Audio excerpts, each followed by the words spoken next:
What's going on? I mean, what does Pixar do that's so extraordinary? Welcome to IAYTD, and today we're discussing Pixar. Now, you may know Pixar as the powerhouse behind films like Toy Story and Finding Nemo, but let's dive into the history of the company and why they're such a dominant force.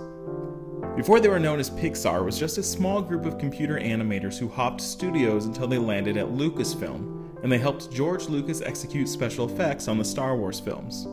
While they did this, the core employees all had one goal in mind: to create an entire movie completely using computer-generated effects.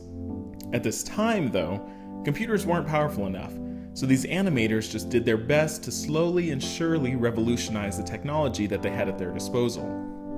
Several key players recognized their skill and drive, including a major investment from Steve Jobs during the period of his life when he didn't work for Apple.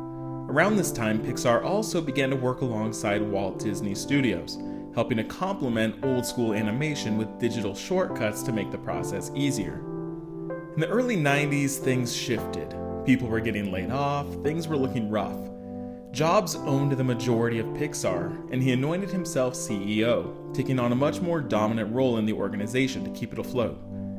They worked out a deal with Disney to produce 3 feature films, and if these films failed, Pixar would likely cease to exist. What should we expect next from Pixar? Well, you know, Toy Story has really exceeded our expectations. It's about $180 million right now, I think, at domestic box office. It's being released internationally as we speak. And we're coming out with some CD-ROMs based on Toy Story starting in April. And they're dynamite. I think they're going to pretty much set a new benchmark for what can be done with CD-ROMs. Luckily, their first feature film, Toy Story, went on to become a colossal success. To keep this foundation, Pixar moved to a model of shared vision, where all writers, animators, and executives could give input and criticism on all other projects under their umbrella. By the year 2000, a dedicated facility was built just for Pixar in California. In 2006, Disney officially bought Pixar, which bumped Jobs down from CEO to just an individual stockholder, going from a majority share to a 7% share.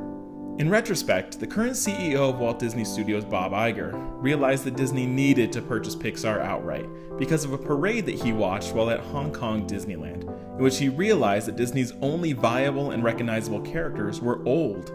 Yet the creative minds at Pixar had taken the position of creating new and exciting characters, so Disney needed to incorporate the Pixar intellectual properties under their umbrella to stay both financially stable and culturally relevant. It was also Bob Iger who led the charge on acquiring Marvel and Lucasfilm. Beginning with the film Cars, Pixar was now branded as Disney Pixar.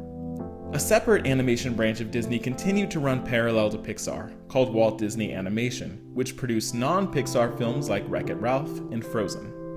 The movie Planes and its sequel are actually not Pixar productions at all, and instead are under a third studio called Disney Toon Studios, which is aimed at a younger audience.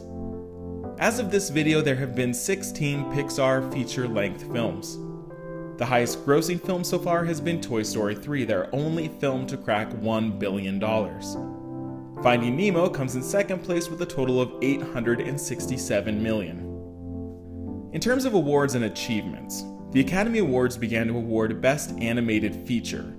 Pixar has won 8 of these awards since the award's inception. It'd be impossible to make a video about Pixar without mentioning John Lasseter, who began as an animator and was one of the key players in Pixar's inception and rise to dominance.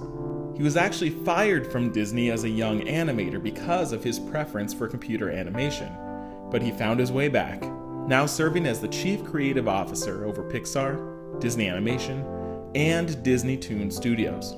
He also served as a director on 5 of Pixar's earlier movies and is tentatively set to direct the upcoming Toy Story 4. So 16 films so far under their umbrella. Which one is your favorite? Shout out in the comments and hopefully you learned something interesting today. Thanks for watching, and we'll see you next week for another What Is. But I have this incredible confidence that the word will get out, and as we make more films, we'll demonstrate that by our results.